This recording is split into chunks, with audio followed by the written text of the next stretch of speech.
اللہ اکبر۔ سیدنا بلال حبشی سے پوچھا گیا کہ اے بلال، تمہارے ایمان لانے کا سبب کیا ہے؟ تم کیوں مسلمان ہوئے؟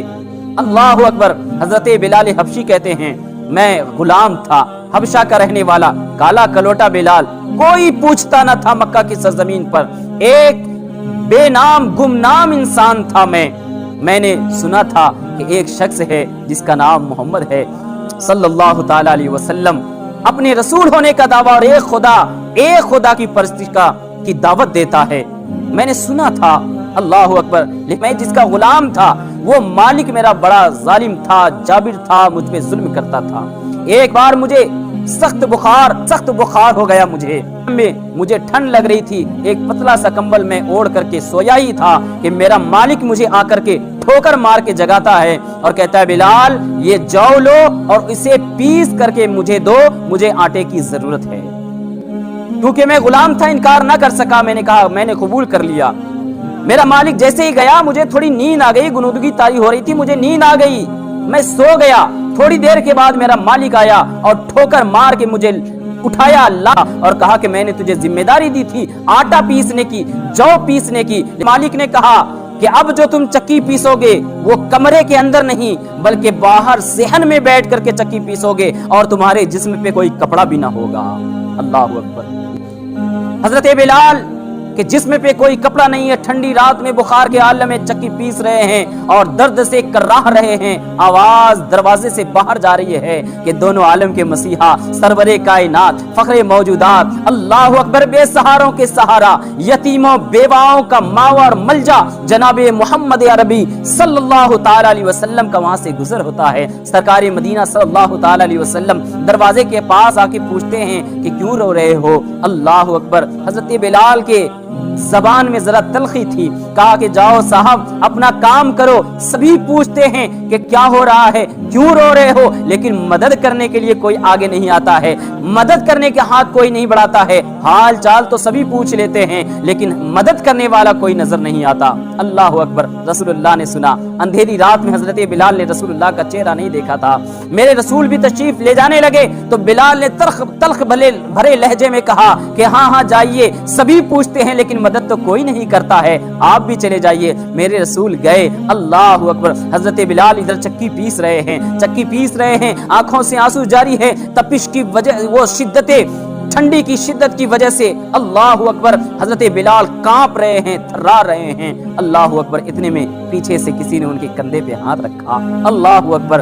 دونوں جہاں کے سرور، اللہ اکبر، نور مجسم، فخر آدم و بنی آدم، جناب احمد مجتبی محمد مصطفیٰ صلی اللہ تعالی علیہ وسلم کا مبارک ہاتھ جب ان کے کندھے پہ پڑتا ہے، حضرت بلال پلٹ کے دیکھتے ہیں، چاند کی روشنی سے بھی زیادہ چمکتا چہرہ میرے رسول کا اندھیرے میں بھی حضرت بلال نے پہچان لیا۔ کہا کہ آپ دوبارہ کس لیے تشریف لائے ہیں؟ اللہ کے پیارے نبی نے اپنے کندھے پہ رکھی ہوئی موٹی کمبل حضرت بلال کو دیا اور دودھ کا پیالہ جو ہاتھ میں میرے رسول لے کر کے آئے تھے وہ حضرت بلال کے حوالے کیا۔ کہا کہ بلال یہ دودھ پی لو اور یہ کمبل اوڑھ کر کے سو جاؤ۔ حضرت بلال کہتے ہیں کہ میں نے دودھ پی لیا، میں نے کمبل بھی لے لیا، میں نے کہا کہ یہ تو ٹھیک ہے لیکن میرا مالک تو مجھے آٹا پیسنے پہ مجبور کیا ہے، اگر میں نے آٹا نہ پیسا تو میرا مالک مجھ پہ ظلم کرے گا، مجھے مارے گا، کوڑے برسائے گا۔ رسول اللہ نے کہا بلال تو کمبل اوڑھ کے سو جا، آٹا میں اپنے ہاتھوں سے پیس دوں گا۔ اللہ اکبر، اللہ اکبر، اللہ اکبر۔ میرے دوستو، حضرت بلال کہتے ہیں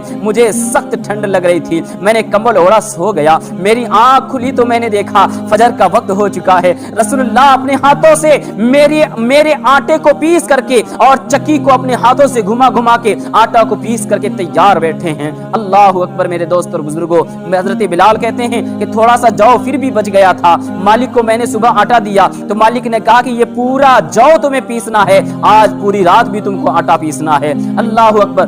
دوسری رات میں یہ سوچ رہا تھا کہ آج میری مدد کون کرے گا، پھر میں نے دیکھا اللہ اکبر، دونوں جہاں کے سرور، اللہ اکبر، پیارے نبی صلی اللہ تعالی علیہ وسلم اپنے مبارک قدموں سے چل کے تشریف لاتے ہیں، کمبل حضرت بلال کے حوالے کرتے ہیں، دودھ کا پیالہ دیتے ہیں، حضرت بلال سو جاتے ہیں، رسول اللہ اپنے ہاتھوں سے چکی پیستے ہیں، فجر کا وقت ہو جاتا ہے، حضرت بلال آٹا اٹھا کے مالک کے حوالے کر دیتے ہیں۔ حضرت بلال کہتے تھوڑا سا جو پھر بھی بچ گیا تھا، اس ظالم مالک نے کہا کہ بلال ابھی تمہاری چھٹی نہیں ہوئی ہے، یہ پورا آٹا تم کو پیس کر کے آج بھی دینا ہے. اب تیسری رات میں نے سوچا کہ 2 رات تو ہو گیا, اب تیسری رات تو مجھے ہی یہ ظلم برداشت کرنا ہوگا. اللہ اکبر. وہ ہمت ہار چکے تھے, لیکن اللہ کے پیارے نبی صلی اللہ تعالی علیہ وسلم اپنے مبارک قدموں سے چل کر کے تیسری رات بھی حضرت بلال کے پاس دودھ کا پیالہ لے کے آتے ہیں اور موٹی کمبل دے کے حضرت بلال کو دودھ کا پیالہ پیش کرتے ہیں. اللہ کے پیارے نبی اپنے ہاتھوں سے چکی پیستے ہیں. جب فجر تک میں پورے آٹے کو پیس دیا جا چکا ہوتا ہے,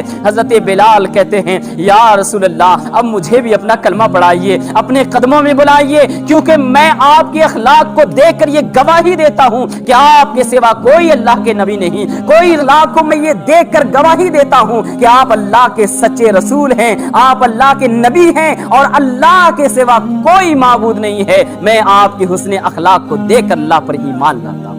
اللہ اکبر, اللہ اکبر. میرے دوستو, اس کے بعد کیا ہوا؟ حضرت بلال کے کلمہ پڑھنے کا واقعہ جب اس کے مالکوں کو پتا چلا, حضرت بلال کو سزائیں دی گئی.